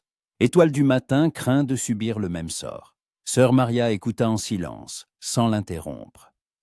Quand Jacob eut fini, elle hocha lentement la tête. « Je comprends. Et maintenant, il la cherche ?»« Oui, avec un groupe de guerriers. Nous leur avons échappé pendant 2 jours. Je pense que nous les avons semés, mais il n'y a aucune garantie. » La religieuse tourna son regard vers Étoile du matin. « Mon enfant, » dit-elle doucement, passant à un Lakota hésitant. « Veux-tu rester ici ?» Étoile du matin se redressa, la regarda dans les yeux. « Oui, si vous m'acceptez. Je ne demande pas l'aumône. Je travaillerai, j'aiderai comme je pourrai. Mais j'ai besoin d'un endroit où je serai en sécurité. Au moins pour un temps. » Sœur Maria sourit faiblement. « Il y a toujours une place ici pour ceux qui cherchent un refuge. Je ne pose pas de questions sur le passé, je ne juge pas. Ici, tu seras en sécurité. Mais tu dois comprendre que si ce loup noir vient ici, je ne pourrai pas te protéger par la force. Je ne peux que prier et espérer que Dieu m'entende. » « C'est suffisant, » dit Étoile du matin. « Je n'en demande pas plus. » Sœur Maria hocha la tête. « Bien, alors reste. Je vais te montrer une chambre où tu pourras dormir. Ensuite, nous soignerons tes blessures comme il se doit. » Elle se leva et Étoile du matin la suivit. Jacob resta assis à table, regardant par la fenêtre. Il ressentait un vide étrange. C'était tout. Il l'avait amenée ici, avait tenu sa promesse. Maintenant, elle était en sécurité. Il pouvait partir, retourner à sa cabane, à sa vie solitaire. Mais pour une raison quelconque, cela ne lui apportait aucun soulagement. Quelques minutes plus tard, sœur Maria revint seule. Elle s'assit en face de Jacob, le regardant attentivement. « Tu t'es attaché à elle, dit-elle. » Ce n'était pas une question, mais une affirmation. Jacob ne répondit pas tout de suite. Puis il hocha lentement la tête. « Oui, je suppose. »« C'est bien. Un homme ne devrait pas vivre seul, Jacob. La solitude ronge l'âme comme la rouille ronge le fer. J'ai choisi cette solitude moi-même. Un choix fait par douleur n'est pas un vrai choix. C'est une fuite. » Sœur Maria se pencha vers lui. « Je connais ton histoire. Je sais que les Blancs et les Indiens t'ont rejeté. Je sais que tu as décidé de te cacher dans les montagnes pour ne plus ressentir cette douleur. Mais se cacher, ce n'est pas vivre. » Jacob resta silencieux. Ses mots frappaient juste comme des flèches. « Qu'attendez-vous de moi ?» demanda-t-il d'une voix sourde. « Rien. Pense juste à ce que tu ressens quand tu la regardes, à ce que tu perds si tu pars maintenant. » Jacob ferma les yeux. Il connaissait la réponse. Il la connaissait depuis le moment où il avait vu Étoile du matin sur le seuil de sa cabane. Il sentait quelle était la partie qui lui manquait, la moitié sans laquelle il était atteint incomplet. Mais l'admettre, c'était s'ouvrir à la douleur, au risque, à la possibilité d'être de nouveau rejeté. « Je ne sais pas comment faire, » dit-il doucement. « Je ne sais pas être avec quelqu'un. J'ai été seul trop longtemps. Personne ne naît avec ce savoir-faire, répondit doucement sœur Maria. On l'apprend, pas à pas, erreur après erreur. Mais l'important, c'est de ne pas avoir peur d'essayer. La porte grinça, et Étoile du matin rentra. Ses pieds étaient bandés de linges blancs et propres, ses cheveux peignés, son visage lavé. Elle avait meilleure mine, mais il y avait quelque chose de triste dans ses yeux. « Jacob, dit-elle, tu pars ?» Il se leva, la regarda. Il voulait dire oui. Il voulait dire que sa mission était accomplie, qu'elle était en sécurité maintenant, qu'il était temps pour lui de partir. Mais les mots restèrent coincés dans sa gorge. « Je ne sais pas, » répondit-il honnêtement. Étoile du matin s'approcha. Elle s'arrêta à un pas de lui, le regardant de bas en haut. « Je ne veux pas que tu partes, » dit-elle doucement. « Mais je ne te demanderai pas de rester. C'est ton choix. » Jacob la regarda dans les yeux, sombres, profonds, pleins de mots non dits. Et soudain, il comprit qu'il ne pouvait pas partir. Il ne pouvait pas la laisser ici et retourner à sa solitude comme si rien ne s'était passé.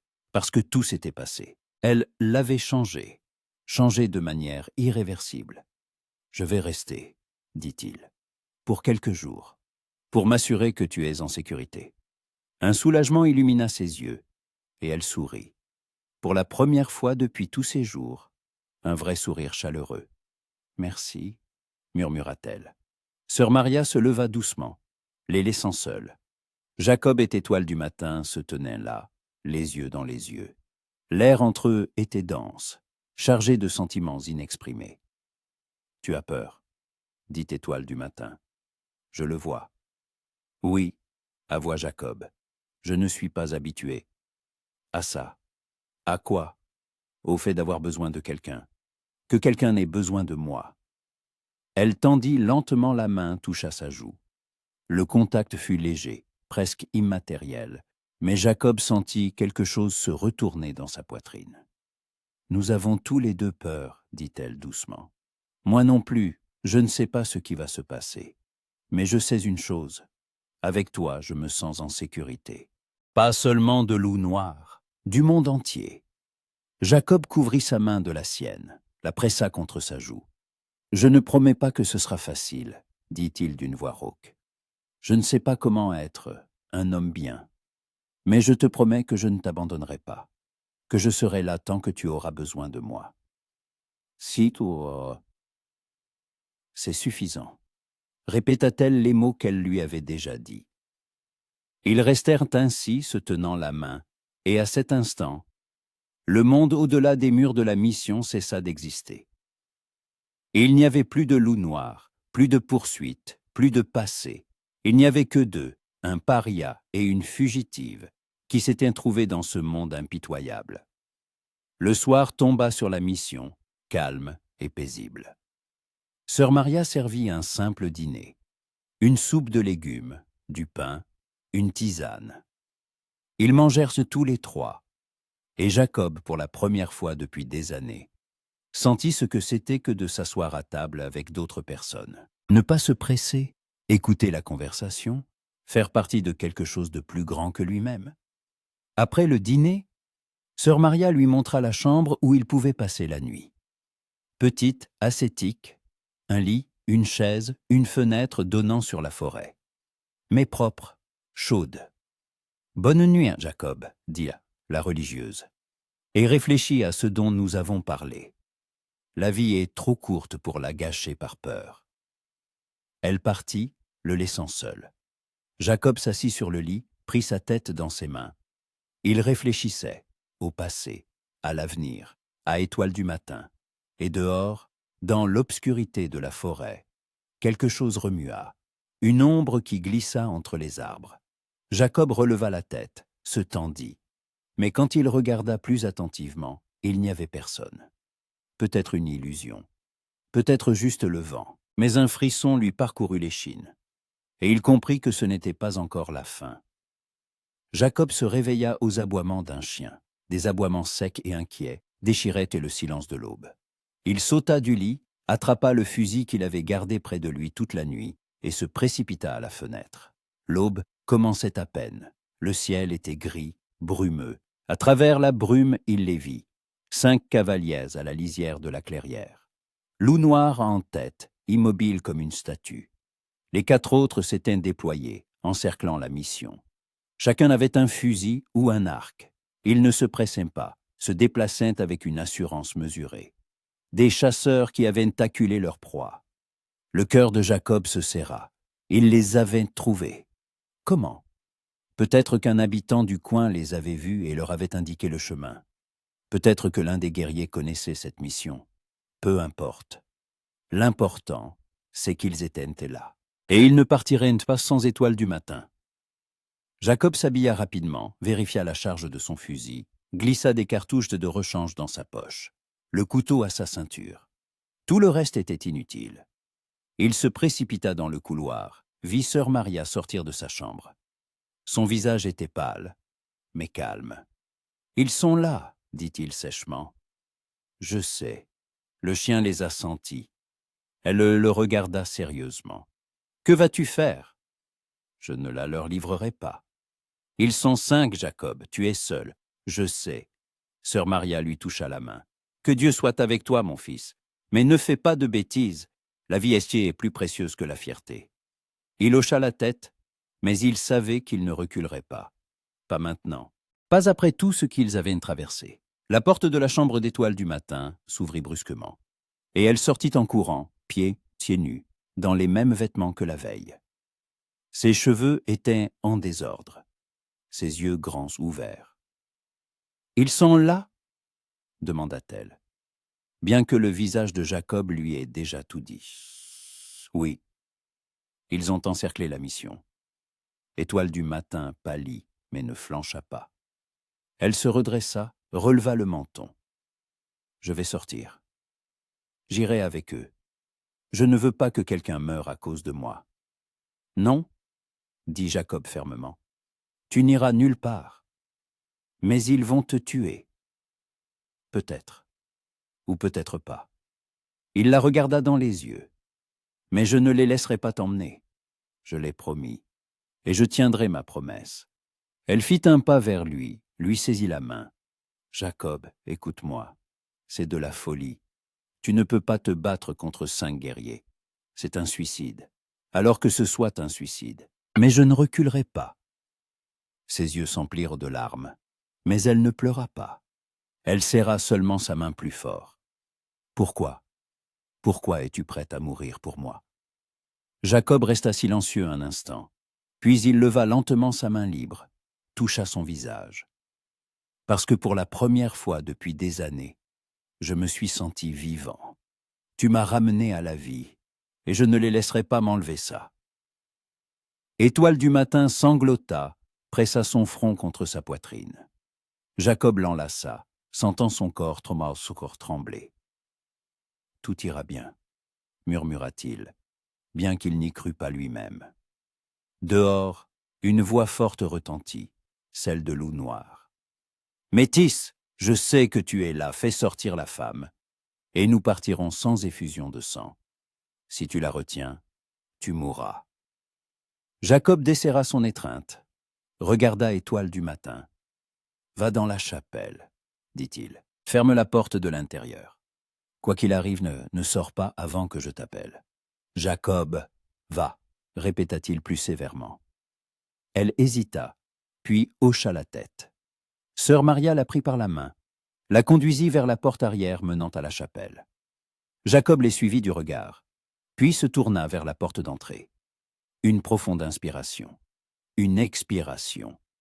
Ses doigts se crispèrent sur le fusil. Il ouvrit la porte et sortit sur le porche. Loup noir était à cheval au centre de la clairière. Les autres guerriers disposés en demi-cercle. Tous armés, tous prêts. Leurs visages étaient nets de pierre, impénétrables. Jacob descendit du porche, s'arrêta à quelques pas de la porte. Il tenait son fusil, le canon vers le bas, mais de manière à pouvoir le lever rapidement. « Je suis venu chercher ce qui m'appartient, » dit Loup noir. Sa voix était froide comme la glace. « Rende-moi Étoile du matin, et je ne te toucherai pas. »« Elle ne t'appartient pas, » répondit calmement Jacob. « Ce n'est pas un objet que l'on peut prendre. » Son père me l'a donnée. Cela fait d'elle la mienne. Son père n'avait pas le droit de disposer de sa vie. Pas plus que toi. » Loup Noir eut un sourire méprisant. « Nesumaka. Tu es un métis, un paria que ni les Blancs, ni les peaux rouges n'ont reconnu. Qui es-tu pour m'apprendre le droit? Un homme qui ne te laissera pas l'emmener ?» Loup Noir plissa les yeux. Sa main glissa lentement vers le tomahawk à sa ceinture. « Tu oses te battre contre moi, seul contre 5? S'il le faut. » La tension s'épaissit au point que l'air semblait dense, palpable. Les guerriers échangèrent des regards, attendant un ordre. Jacob savait qu'il suffirait d'un signe de tête de Loup Noir pour qu'ils se jettent sur lui comme des loups sur un cerf blessé. Il n'avait aucune chance, mais il n'y avait nulle part où reculer. Loup Noir mit lentement pied à terre. Il enleva son arc, le posa sur la selle. Il laissa le tomahawk à sa ceinture. Il s'approcha, s'arrêtant à 10 pas de Jacob. « Bien, dit-il. Tu veux mourir pour elle, alors meurs. Mais meurs honorablement. 1 contre 1, sans armes. » Jacob hésita. Sans armes contre Loup Noir, c'était une mort quasi certaine. Il était plus grand, plus fort, plus expérimenté au corps à corps. Mais s'il refusait, les guerriers attaqueraient tous ensemble. Ainsi, il y avait au moins une chance. Il posa lentement son fusil à terre. Il sortit son couteau de son fourreau, le posa à côté. Il se redressa, bombant le torse. D'accord, 1 contre 1. Loup Noir hocha la tête, enleva aussi son tomahawk et le jeta dans l'herbe. Puis, sans prévenir, il se jeta en avant. Le coup fut rapide et précis. Son poing frappa la mâchoire de Jacob, le faisant chanceler. Un goût de sang dans la bouche. Jacob parvint à esquiver un second coup et frappa à son tour aux côtes. Loup Noir ne tressaillit même pas. Il saisit Jacob par les épaules, le tira vers lui, essayant de le jeter à terre. Jacob se campa sur ses jambes, résistant. Ils s'empoignèrent, luttant pour l'équilibre, pour l'avantage. Jacob sentait la force de son adversaire, immense, bestiale. Chaque mouvement de Loup Noir était calculé, brutal. Mais Jacob était plus rapide, plus agile. Des années dans les montagnes lui avaient appris à se mouvoir avec économie et efficacité. Il tira brusquement Loup Noir sur le côté, lui fit un croche-pied. L'autre trébucha, tomba sur un genou. Jacob n'hésita pas et lui asséna un coup de genou au visage, un craquement. Du sang jaillit du nez de Loup Noir, mais il ne cria pas, ne gémit même pas. Il essuya simplement le sang du revers de la main et sourit. D'un sourire sinistre, prédateur. « Tu te basses bien, métis, mais pas assez bien. » Il se releva d'un bond et, avant que Jacob ait pu réagir, lui porta une série de coups au ventre, à la poitrine, à la mâchoire. Jacob chancela, tomba à la renverse. Loup Noir fut sur lui en un instant, un genou sur sa poitrine, les mains lui serrant la gorge. « Tu pensais pouvoir m'arrêter ?» siffla Loup Noir. « Tu n'es rien, personne, et tu mourras comme un personne. » L'air manquait. Jacob haletait, mais ne pouvait inspirer. Le monde se mit à tanguer devant ses yeux, prenant des teintes grises. Les mains de Loup Noir étaient comme un étau de fer, et c'est alors qu'il entendit un cri. « Lâche-le !» Loup Noir se retourna. Étoile du matin se tenait sur le porche de la mission, tenant un arc, vieux, courbé, mais bandé. Une flèche était pointée droit sur lui. Ses mains ne tremblaient pas. « Lâche-le ou je tire !» répéta-t-elle fermement. Loup Noir eut un sourire méprisant, mais la pression sur la gorge de Jacob se relâcha. « Tu n'oseras pas. Et c'est pour voir. » Ils se regardèrent, 2 volontés inflexibles. Loup Noir desserra lentement les doigts, se releva. Jacob se mit à tousser, aspirant l'air avec avidité. Il se releva lentement, se tenant la gorge. « Étoile du matin, » dit Loup Noir en se tournant vers elle. « Tu m'épouses, c'est la décision de ton père. Ce n'est pas négociable. »« Je ne t'épouserai pas, » répondit-elle. « Jamais. Je préférerais mourir. » alors tu mourras, avec ce métis. Il fit un pas vers elle, et à cet instant, Étoile du matin lâcha la corde. La flèche siffla dans l'air et se planta dans le sol au pied de Loup Noir, un avertissement. Il se figea. « La prochaine sera dans ton cœur, dit-elle froidement. Je le jure sur les esprits de mes ancêtres. » Loup Noir serra les poings, et la fureur éclata dans ses yeux. Il se tourna vers ses guerriers. « Tuez-les, tous les deux. » Les guerriers levèrent leurs armes, arcs et fusils. Jacob attrapa son fusil à terre, le mit en joue. Étoile du matin encocha une autre flèche. Ils se tenaient côte à côte, prêts à mourir, mais pas à se rendre. Et à cet instant, un coup de feu retentit. Pas de Jacob, ni des guerriers, de quelque part dans la forêt. La balle frappa la terre devant le cheval d'un des guerriers, qui hennit et se cabra. Tous se retournèrent. De la forêt sortirent des cavaliers, 10, 12, peut-être plus. Jacob plissa les yeux pour mieux les voir, et il les reconnut. Des Cheyennes, des guerriers de la tribu de sa mère. En tête chevauchait un homme âgé aux cheveux gris tressés, des plumes d'aigle dans les cheveux. Son visage était ridé, mais ses yeux vifs et perçants. Jacob le connaissait.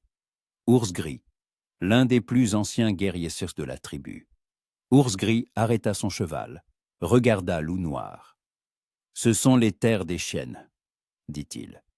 Tu n'as pas le droit de chasser ici sans notre permission. » Loup Noir serra les dents. « Ce ne sont pas tes affaires, vieil homme. Je suis venu chercher ma femme. » « Ce n'est pas ta femme. » Elle a dit non. Et quand une femme dit non, un guerrier qui se respecte écoute. Tu vas m'apprendre l'honneur. Il faut bien que quelqu'un le fasse, car tu n'en as pas. Loup Noir sortit son tomahawk, mais Ours Gris leva la main pour l'arrêter. Réfléchis avant de faire une bêtise. Vous êtes 5, nous sommes 13. Tu es un bon guerrier, mais pas assez pour nous vaincre tous. Pars, tant que je te le permets. Silence. Long, tendu. Loup Noir regarda Ours Gris, puis Étoile du matin, puis Jacob. La fureur bouillonnait dans ses yeux, mais il n'était pas ce stupide. Il comprenait que c'était une bataille qu'il ne pouvait pas gagner. « Bien, dit-il enfin, d'une voix basse, presque un grognement. Mais ce n'est pas fini. Je reviendrai. Et alors, aucun vieillard ne m'arrêtera. » Il remonta à cheval, tira sur les rênes. Les guerriers le suivirent. Ils partirent vers le sud, disparaissant dans la forêt. Le silence revint sur la clairière. Jacob abaissa son fusil, sentant la tension s'écouler de ses épaules. Étoile du matin abaissa son arc, et ce n'est qu'alors que ses mains se mirent à trembler. Elle descendit rapidement du porche, courut vers Jacob. « Tu n'as rien ?» demanda-t-elle en lui saisissant les mains, examinant son visage. « Rien, grâce à toi. » Elle l'enlaça fermement, et il la serra en retour, enfouissant son visage dans ses cheveux. Ils restèrent ainsi, sans prêter attention aux guerriers ni à sœur Maria sortie sur le porche, se tenant simplement l'un l'autre. Ours Gris mit pied à terre, s'approcha d'eux. Jacob desserra son étreinte, se tourna vers lui. « Ours Gris, dit-il en langue cheyenne, merci, tu nous as sauvés. » Le vieux guerrier sourit. « Je ne t'ai pas sauvé, Jacob Cross, j'ai sauvé l'honneur. Ce loup noir est une honte pour tous les peuples. Des gens comme lui détruisant nos tribus. » Il regarda Étoile du matin. La jeune femme est courageuse. Tout le monde ne peut pas se tirer sur un chef, même s'il le mérite. Étoile du matin hocha la tête, reconnaissante. « Comment avez-vous su que nous étions ici ?» demanda Jacob. « Ta mère était ma nièce, » répondit Ours Gris. « Biche blanche. Je ne l'ai pas oubliée. Quand j'ai entendu qu'un métis se battait contre des Santi Dakota pour une femme, j'ai compris que c'était toi. J'ai décidé de t'aider. » Il frappa l'épaule de Jacob. « Tu es le fils d'une Cheyenne. Tu es donc des nôtres. Peu importe le sang qui coule dans tes veines. » Jacob sentit une boule se former dans sa gorge. Des années de rejet, des années de douleur, et enfin, Quelqu'un le reconnaissait comme l'un des siens. « Merci », souffla-t-il. Ours Gris hocha la tête, remonta à cheval. « Nous partons. Prends soin d'elle et de toi. » Il lui fit un clin d'œil. « Et viens au village de temps en temps. » Les anciens aimaient écouter les histoires de guerriers courageux. Il fit demi-tour et les guerriers se le suivirent, disparaissant dans la forêt, aussi silencieusement qu'ils étaient apparus. Jacob et Étoile du matin restèrent Nantes seuls dans la clairière avec sœur Maria. La religieuse s'approcha d'eux en souriant. « Dieu a entendu mes prières, dit-elle. Vous êtes en vie, tous les deux. »« Oui, répondit Jacob, en vie. » Sœur Maria les regarda, la façon dont ils se tenaient la main, dont ils se regardaient. « Que ferez-vous maintenant » demanda-t-elle. Jacob regarda Étoile du matin. Elle sourit. « Je ne sais pas, dit-il, mais je sais que nous le ferons ensemble. » Étoile du matin serra sa main. « Ensemble, répéta-t-elle. 3 mois passèrent. L'automne avait peint les montagnes de couleurs dorées et pourpres. Les feuilles bruissaient sous les pieds. L'air était frais et vif. Jacob se tenait près de la cabane, réparant la clôture d'un nouvel enclos pour des chèvres. Étoile du matin avait insisté pour avoir des chèvres, disant que le lait et le fromage leur faciliteraient la vie. Ils n'avaient pas discuté. Elle sortit de la cabane avec une cruche d'eau et s'approcha de lui. Ses cheveux étaient tressés. Elle portait une simple robe que sœur Maria lui avait donnée en partant. Son visage était calme, heureux. « Tu as presque fini ?» demanda-t-elle. « Encore quelques clous, » répondit Jacob en enfonçant le dernier. Elle posa la cruche par terre, l'enlaça par derrière, pressant sa joue contre son épaule. « J'aime cet endroit, » dit-elle doucement. « Notre cabane, notre forêt, notre vie. » Jacob se retourna, l'enlaça. « Oui, moi aussi. Pour la première fois depuis des années, je sens que j'ai trouvé un foyer. » Ce n'est pas l'endroit qui fait le foyer, dit-elle en le regardant dans les yeux. Ce sont les gens avec qui tu es. Tu es mon foyer, Jacob. Il l'embrassa, lentement, tendrement, sentant une chaleur se répandre dans sa poitrine. Quand ils se séparèrent, il pressa son front contre le sien. « Et toi, tu es le mien, » murmura-t-il. Ils restèrent ainsi, enlacés, sous le ciel doré de l'automne. 2 parias qui s'étaient trouvés. 2 âmes solitaires devenues un tout. Le monde était toujours cruel, imprévisible. Mais maintenant, ils n'étaient plus seuls, et c'était suffisant.